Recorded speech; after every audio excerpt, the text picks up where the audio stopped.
Warriors back with another episode of Vigor Warriors 2 and the 1% Club.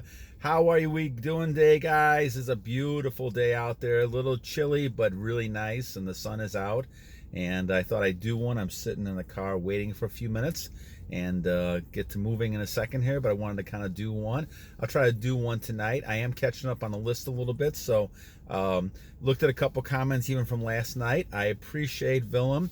I appreciate you guys commenting on different things that we talk about, and it's great to get feedback and to understand. And I realize that, first of all, I realized that I wasn't very clear on what I'm defining things. So we're going to go do that in a second. But first, please go ahead and like, comment, donate. Thanks again to Alvin one last time. I appreciate that, Alvin.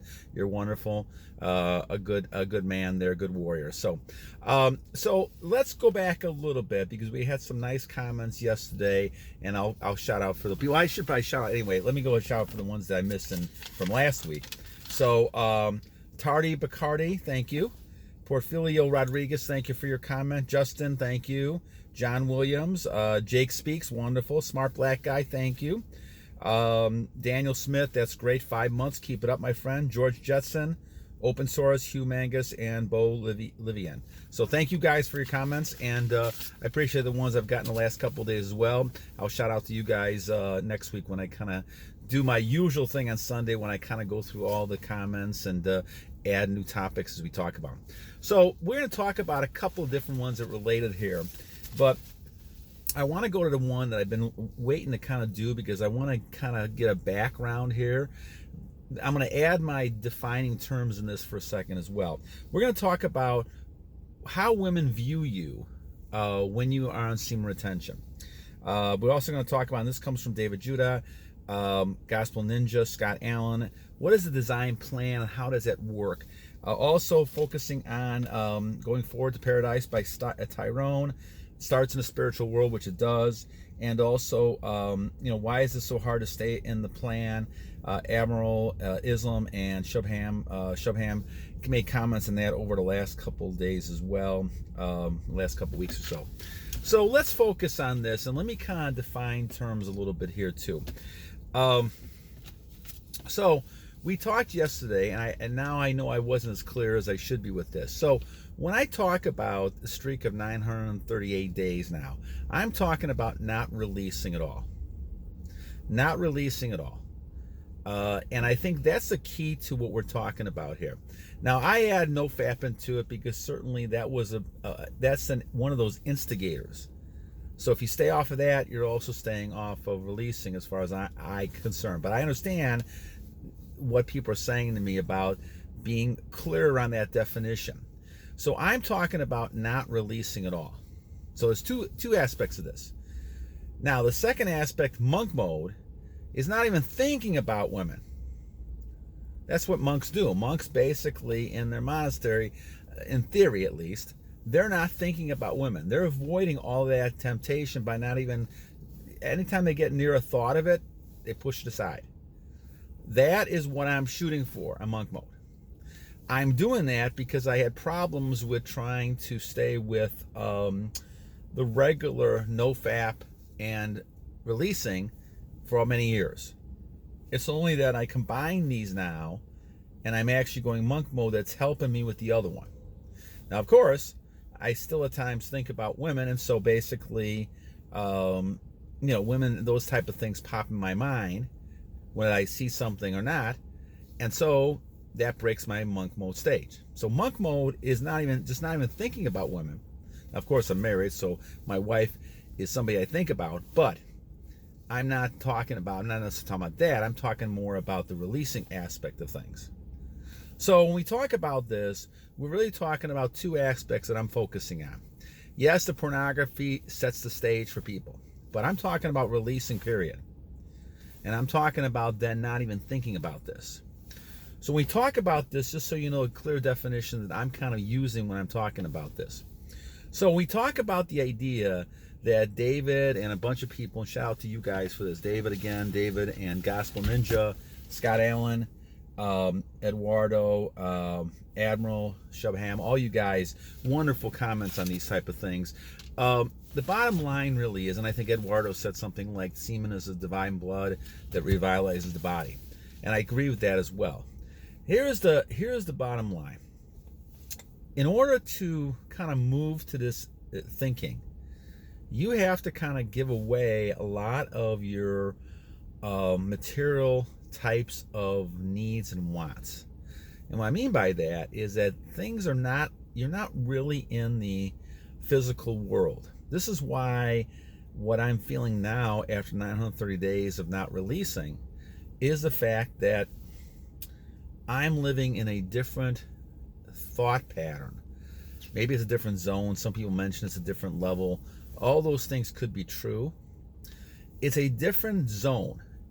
It's almost like these other things that used to matter don't matter. And it could be my age. My age, I'll be 62 in June.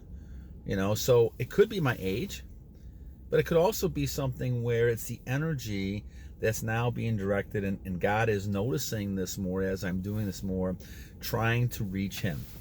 And as I'm doing that, I'm getting more spiritual as time goes on. Those are all possibilities. But the idea is that you really want to kind of move away from the material things in this world. Money, gambling, all these things, all these addictions that people have really come from the materialistic value people have. If you gave away a lot of those type of things, you wouldn't have the addictions. Because once again, you're living not in this world, as the Bible talks about. You're living in the spiritual world. So therefore, that's why all of this really begins in the spiritual world. And even Kelder says this, not in so many words. He doesn't talk about the religion aspect of it, but you have to be ready to move into that superhuman area. And a lot of you guys that are younger, you have to kind of make a choice. We talked about this yesterday.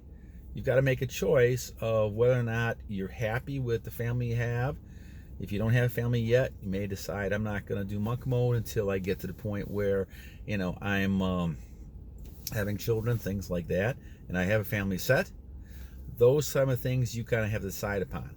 But the key is really not releasing and giving away your energy unless there's a purpose behind it. Now, when women look at you, what do they see in you? Well, my thought pattern is a couple different things. One, and I'm looking at what David and a few other people had written down. Women see a tremendous energy. Now, what they see, you don't know. I mean, I've talked to women a lot of times, they don't even know. They just feel attracted to that man who has that high level energy. I ask them, why are they attracted to those type of men? And they say it's a type of energy. Something is happening that draws them. It's like a chemistry or something. But in my mind, what it is the energy. Now, what is that energy? Well, you can look at it a lot of different ways. If you're looking at the energy that you have, God has given you that energy. And because God has given you that energy, you could be a co-creator. God is helping you create things in your world, but you're there too. So it could be very possible that God is the thing that women see when they just sit there and stare in headlights. Like they don't know what to hit them. I think it was mentioned by someone, I can't remember. Oh, Eduardo said this. They don't even know they got hit. They have no idea what hit them. It's like you're this strange being that's walking around because your energy is so great. It's almost overpowering for women to look at. Now, what is that they're seeing? I don't really know. I don't think many of us really know. But once again, the thought pattern is that because women have children, especially, as they're growing up, God really is close to them because they're providing a child. And so there's been a lot of research talking about women have very close aligning with God. And when you go to church, lots of women will say those type of things. They're very close to God, and they always will be. And they always have that nurturing type of thing that makes them very close to God. So if they look at you and they see something, it's very possible they're seeing what they perceive to be God. They see God in you. Because it can't be of this world. You're not living in this world anymore, your thought pattern at least. And so it makes perfect sense that they could be living, they could be seeing something that they can't describe.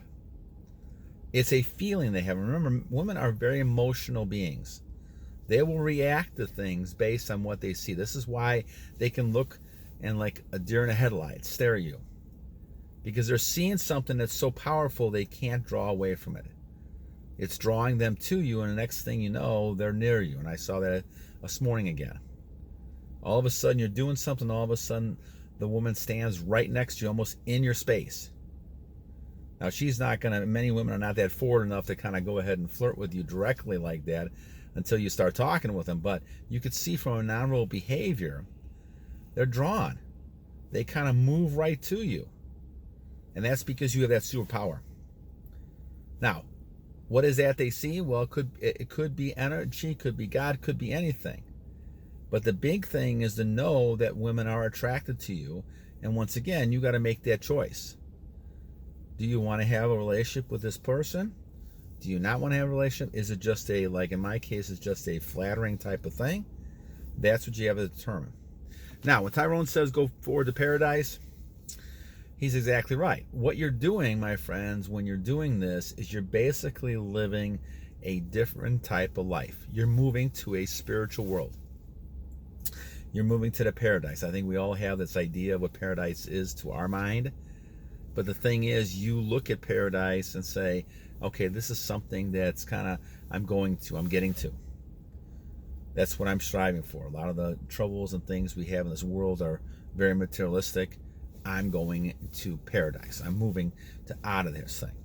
Well, one of the things you do with retention, and you guys will notice this, when you're not releasing, which is what I call retention, you're not releasing, you're basically going to another level. And on top of that, if you do practice monk mode, where you're not thinking about women, you're not thinking about sex, those type of things, and you try that, it's tough. But you start doing that combination, and all of a sudden now you're in a different level. Now, can you still have relationships and things in the real world? Well, you can, but you realize you're not governed by that real world. And yes, you can have children and release with a woman who's having your children, but I think in those matters, that is, God understands that. But again, this is a lifestyle change we're talking about. We're not talking about counting the days. And this is why now I think at this point, for a lot of you, counting days is really appropriate. And why I kind of contradict myself there? Well, I think, once again, like in my mind, I went to monk mode because I had to go to an extreme case to break this habit that I'd had for 47 years. And I think the same thing happens for a lot of you guys who are trying to keep these days going, because the first 50, 60 days are, exciting, but at some point, your motivation is going to change as well. And that's when the evil one can catch you, and all of a sudden you got to keep going with something.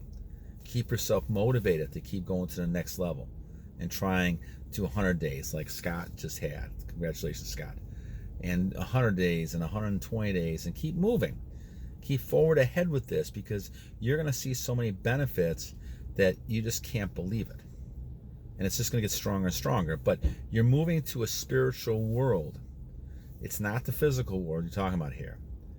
And people don't realize what we're dealing with is a spiritual world behind us. And that sounds kind of crazy to the person who has no clue about this. But when you're talking about people who live in the real type of so-called real world, everything is physical to them. They don't see any sort of spiritual meaning behind it. And as I've gotten older, and like I said, I'm almost 62 now, in another 6 months, now we're talking about everything. Most things are spiritual. Very few things are from the physical variety. Last comment here, starts in the spiritual world, OG Airmax, I think you're right. And God can shut it down. I mean, it took him an hour to shut down things in Babylon, hour to shut things down in Sodom and Gomorrah.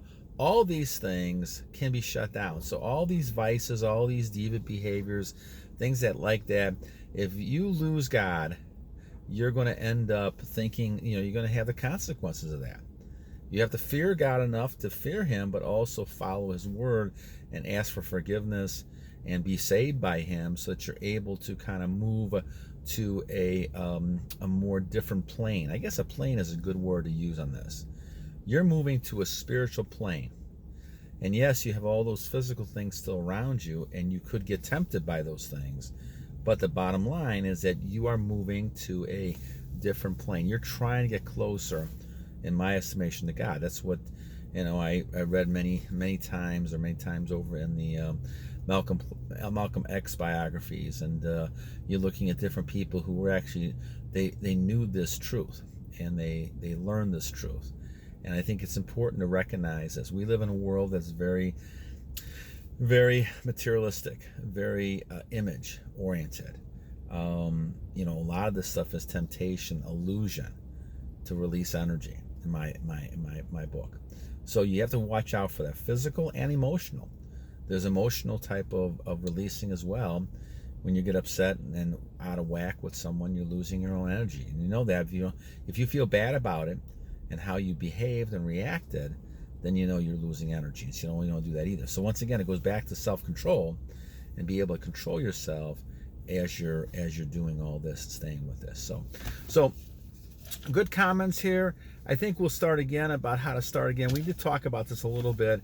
It is very hard to start on a plan because, first of all, our world around us is focusing so much on the physical qualities. They're not really talking about the spiritual qualities. Unless you go to church, unless you're listening to masses or you're listening to speakers talk about this, they're not focusing on the spiritual world. But we know it starts there. And we know if you're grounded in the spiritual world, well, then you're not going to be easily manipulated by the things around you. But if you have no spiritual base, you essentially think that you're the God, and that all things revolve around you, and you're, invulnerable.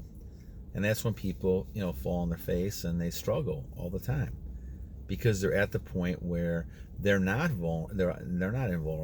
They're very vulnerable. We all are as people, and we need someone protecting us, and that's the Lord. And so your God is going to be doing that, but you have to realize that that's something you have to pay attention to, and remember that God is working with you and you're working with God. You're almost like a co-creator in things you're trying to manifest in your life. And this is why things like The Secret, Think and Grow Rich can work for certain people, because they have that connection with God.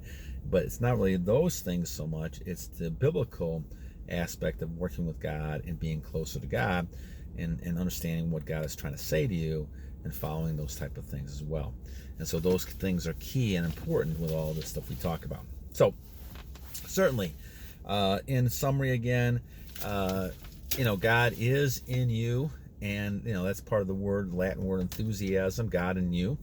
You have God in you, so it would make sense if you kept your attention, if you didn't release all the time, God would be in you even more. Okay, and that's what women probably do see.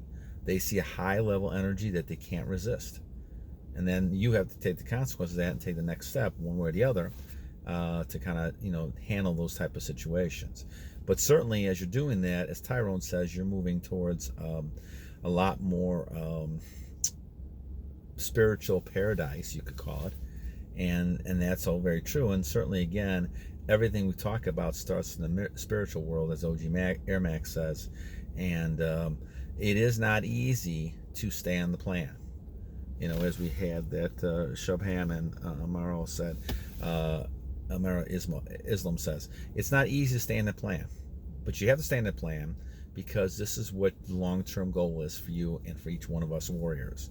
Stay with the plan. Realize you're going to have temptation. Realize that because you're leaders of men, you're going to have a lot of people who are going to want to be you. They're going to be jealous of you. They're going to be upset with you with this energy.